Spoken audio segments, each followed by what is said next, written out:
The legal mind YouTube channel में आप सभी का स्वागत है।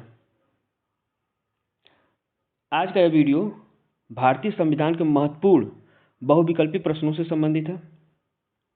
इस वीडियो में हम भारतीय संविधान के ऐतिहासिक पृष्ठभूमि के महत्वपूर्ण कुछ बहुविकल्पी प्रश्नों को देखेंगे, जो लगभग सभी प्रकार के न्यायिक परीक्षाओं में बार बार पूछे जाते हैं।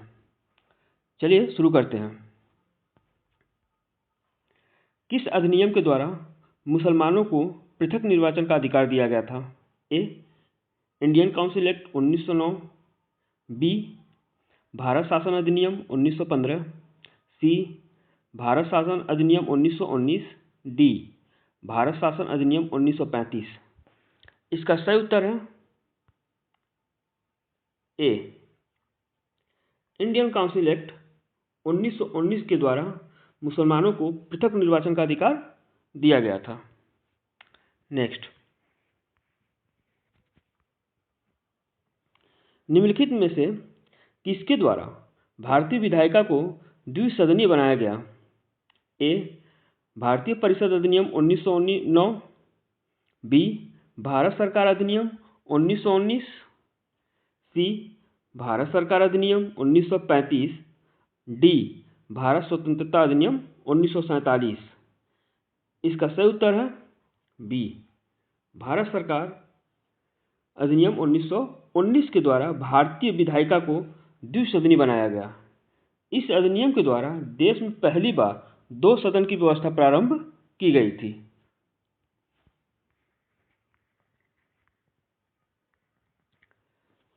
निम्नलिखित में से किसके द्वारा भारत में द्वैत शासन डायरकी स्थापित हुआ था?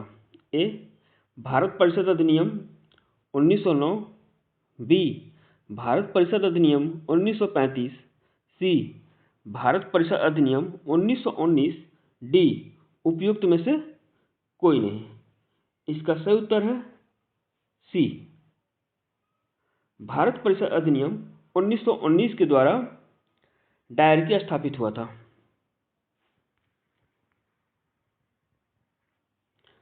निम्नलिखित में से किसका ध्येय भारत के लिए संघीय ढांचा उपलब्ध करना था? ए. भारतीय परिषद अधिनियम 1909, बी. भारत सरकार अधिनियम 1919, सी. भारत सरकार अधिनियम 1935 और डी. भारतीय स्वतंत्रता अधिनियम 1947। इसका सही उत्तर है सी. भारत सरकार अधिनियम 1935 ने भारत में अखिल भारतीय संघ की स्थापना की, जिसमें राज्यों एवं रियासतों को एक इकाई की तरह माना गया। नेक्स्ट, भारत सरकार अधिनियम के अधीन एक संरक्षक न्यायालय का गठन किया गया, जो कहलाता था ए. Privi council, B. उच्चतम न्यायालय, सी. उच्च न्यायालय, डी. संघीय न्यायालय। इसका सही उत्तर है डी. भारत सरकार अधिनियम 1935 के अधीन संघ और इसमें शामिल होने वाली इकाइयों के बीच उठे सांवैधानिक विवादों को निपटाने के लिए भारत में एक संरक्षक न्यायालय का गठन किया गया, जो संघीय न्यायालय कहलाता था। यह दिल्ली में स्थित था। फेडरल न्यायालय में एक मुख्य न्यायाधीश और अधिक से अधिक 7 अवर न्यायाधीश होते थे। न्यायाधीशों की नियुक्ति सम्राट द्वारा की जाती थी और वे 65 वर्ष की आयु तक अपने पद पर बने रहते थे। नेक्स्ट, भारत सरकार अधिनियम 1935 के अंतर्गत संघीय न्यायालय को था ए. केवल मौलिक क्षेत्राधिकार, बी. केवल अपीलीय क्षेत्राधिकार, सी. केवल सलाहकारी क्षेत्राधिकार, डी. मौलिक, अपीलीय एवं सलाहकारी क्षेत्राधिकार।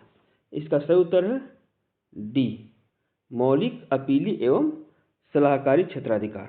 भारत सरकार अधिनियम 1935 के अंतर्गत संघीय यानी फेडरल न्यायालय को मौलिक, अपीलीय एवं सलाहकारी क्षेत्राधिकार प्राप्त था।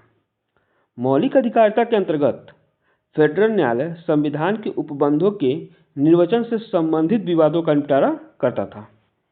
नेक्स्ट, भारत सरकार अधिनियम 1935 के अंतर्गत कितने गवर्नर के प्रांत व मुख्य कमिश्नर के प्रांत मिलकर ब्रिटिश भारत का निर्माण करते थे? ए 14 और 7, बी 11 और 7, सी 15 और 9, डी उपरोक्त में से कोई नहीं। इसका सही उत्तर है बी।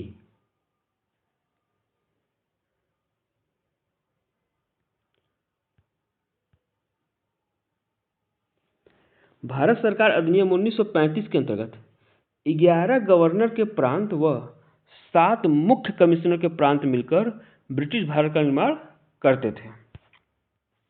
नेक्स्ट,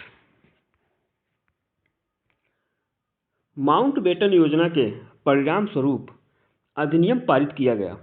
ए भारत सरकार अधिनियम 1919, बी भारत सरकार अधिनियम 1935, सी भारतीय स्वतंत्रता अधिनियम 1947, डी उपरोक्त में से कोई नहीं। इसका सही उत्तर है सी भारत स्वतंत्रता अधिनियम 1947। माउंटबेटन योजना के परिणाम स्वरूप भारतीय स्वतंत्रता अधिनियम 1947 पारित किया गया। यह अधिनियम 4 जुलाई 1947 को ब्रिटिश संसद में पेश हुआ और 18 जुलाई 1947 को स्वीकृत हुआ। इस अधिनियम द्वारा मुख्यतः माउंटबेटन योजना 3 जून 1947 को प्रस्तुत के ही प्रावधान को आगे बढ़ाया गया। नेक्स्ट, लॉर्ड माउंटबेटन की योजना कांग्रेस और मुस्लिम लीग द्वारा स्वीकार की गई। ब्रिटेन की संसद द्वारा भारतीय स्वतंत्रता अधिनियम 1947 का निर्माण किया गया, जिसको शाही सम्मति मिली। ए 3 जून 1947 को, बी 4 जुलाई 1947 को, सी 15 जुलाई 1947 को, डी 18 जुलाई 1947 को। इसका सही उत्तर है डी 18 जुलाई 1947 को। निम्न में से कौन सा एक भारतीयों को शक्ति हस्तांतरण एवं देश के विभाजन से संबंधित है? A Simon Commission, B Cripps Mission, C Cabinet mission Plan, D Mountbatten Plan. इसका सही उत्तर है D Mountbatten Plan. Mountbatten Plan भारतीयों को शक्ति हस्तांतरण एवं देश के विभाजन से संबंधित है। भारत का विभाजन माउंटबेटन योजना के आधार पर निर्मित भारतीय स्वतंत्रता अधिनियम 1947 के आधार पर किया गया है। नेक्स्ट, किस साल में भारत में मेयर न्यायालय 3 प्रेसिडेंसी नगरों में आरंभ की गई? ए 1726, बी 1772, सी 1774, डी 1781। सही उत्तर है ए। मेयर न्यायालय 3 प्रेसिडेंसी नगरों में 1726 के चार्टर से स्थापित किया गया था। यह ब्रिटिश भारत में ईस्ट इंडिया कंपनी के सर्वोच्च न्यायालय थे। नेक्स्ट, निम्नलिखित वर्णित में से किसकी सिफारिश पर संविधान सभा का गठन किया गया? A Cripps mission, B Wavell mission, C lord Mountbatten, D cabinet mission plan. सही उत्तर है डी कैबिनेट मिशन प्लान 1946 की सिफारिश पर संविधान सभा का गठन किया गया। कैबिनेट मिशन में 3 सदस्य थे। पहले पैथिक लॉरेंस, दूसरे स्टेपफोर्ड क्रिप्स, तीसरे एबी अलेक्जेंडर। नेक्स्ट, संविधान सभा के संवैधानिक परामर्शदाता कौन थे? A doctor Bhimrao Ambedkar, B Pandit Jawaharlal Nehru, C Shri VN. Rao, D doctor Rajendra प्रसाद। सही उत्तर है सी।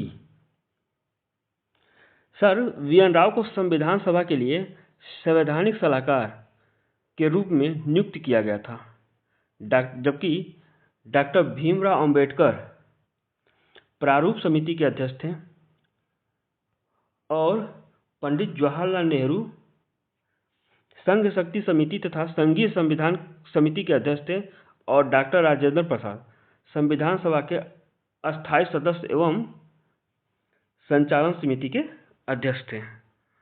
नेक्स्ट, संविधान सभा का अस्थायी अध्यक्ष कौन था? A doctor Sachchidanand Sinha, B doctor Ambedkar, C doctor Radhakrishnan, D doctor Rajendra Prasad.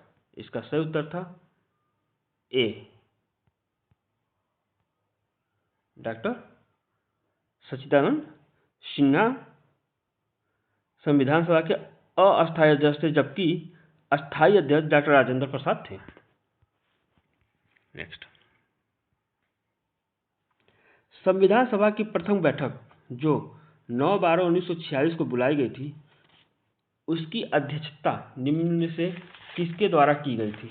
A doctor Rajendra Prasad, B Shri S.N. Sinha, C Shri Jawaharlal Nehru, D उपरोक्त में से कोई नहीं।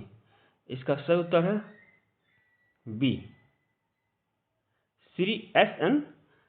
सिन्हा संविधान सभा की प्रथम बैठक जो 9/12/1946 को बुलाई गई थी, उसकी अध्यक्षता किए थे। नेक्स्ट, निम्न में से कौन संविधान सभा का अध्यक्ष था? A doctor Rajendra Prasad, B Sardar Patel, C doctor Bhimrao Ambedkar, D Pandit Jawaharlal Nehru.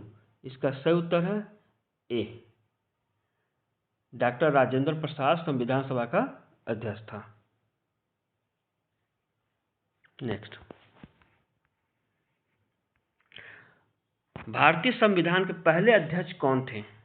A doctor B.R. Ambedkar, B doctor K.N. Katju, C doctor Rajendra Prasad, D Rajagopalachari. इसका सही उत्तर है C doctor Rajendra Prasad. Next, संविधान प्रारूप समिति में शामिल सदस्यों की संख्या थी? A 7, B 8, C 1, D 5। इसका सही उत्तर है ए संविधान सभा की प्रारूप समिति में सदस्यों की संख्या 7 थी, जिनका नाम था अल्लादी कृष्ण स्वामी अय्यर, दूसरे N. गोपाल स्वामी, तीसरे B.R. अम्बेडकर, चौथे K.M. मुंशी, पांचवें मोहम्मद सादुल्ला, छठवें B.N. मित्र और आखिरी और सातवें D.P. खेतान। नेक्स्ट, निम्न में से कौन संविधान सभा का मसौदा समिति का अध्यक्ष था? A doctor B.R. Ambedkar, B Motilal Nehru, C Mohandas Karamchand Gandhi, D Sardar Patel. इसका सही उत्तर है ए 29 अगस्त 1947 को संविधान सभा द्वारा संविधान का प्रारूप तैयार करने के लिए प्रारूप समिति का गठन किया गया, जिसके अध्यक्ष डॉक्टर V.R. अम्बेडकर थे। नेक्स्ट, संविधान सभा बनाने वाली प्रारूप समिति यानी ड्राफ्टिंग कमेटी के अध्यक्ष कौन थे? A doctor Rajendra Prasad, B doctor V.R. Ambedkar, C doctor M.K. Gandhi, D Motilal Nehru. इसका सही उत्तर है B doctor B.R. Ambedkar. Next, संविधान सभा के सदस्य थे?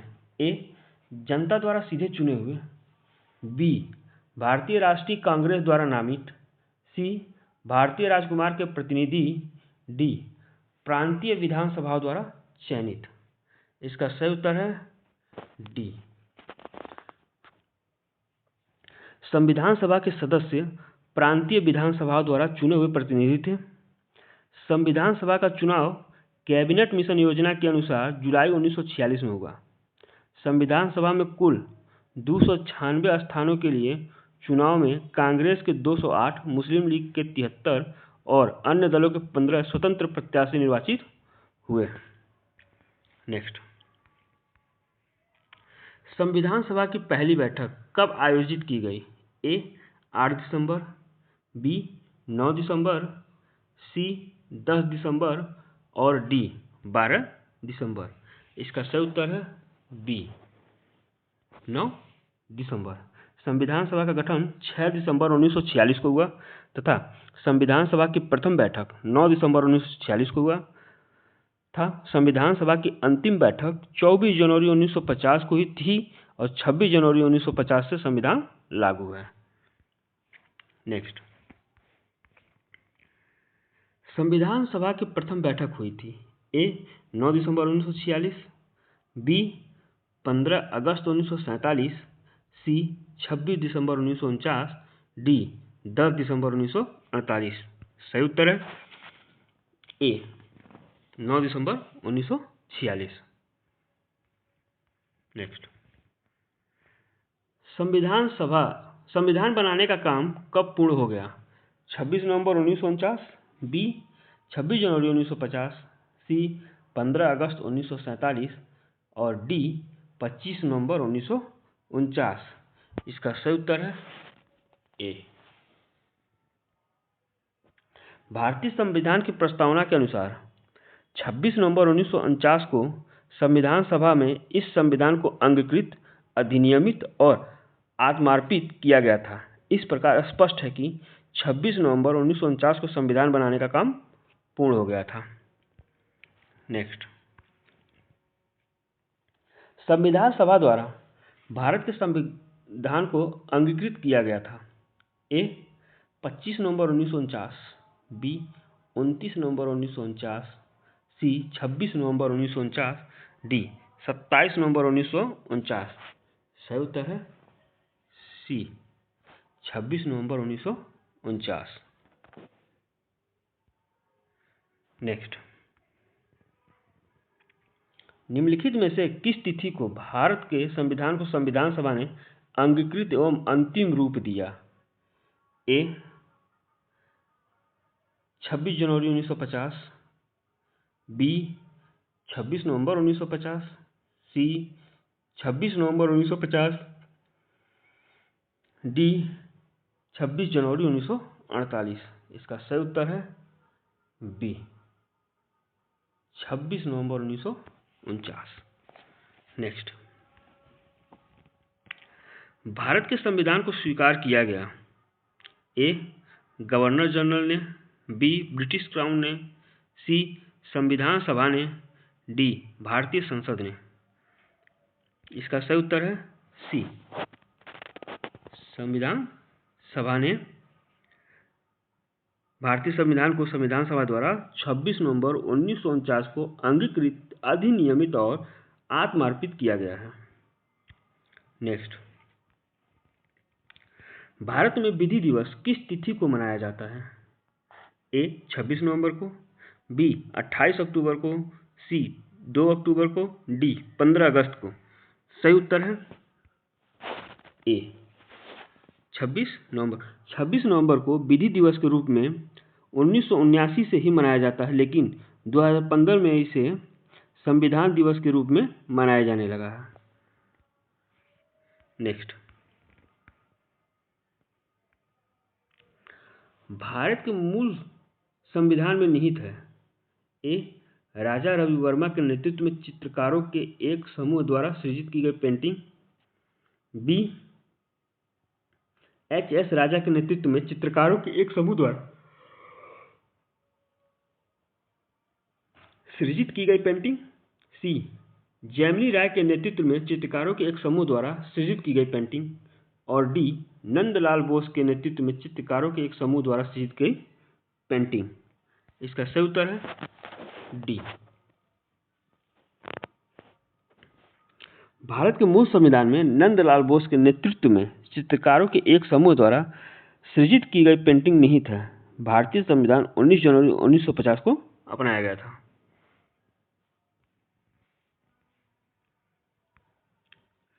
आज की वीडियो में इतना ही। आगे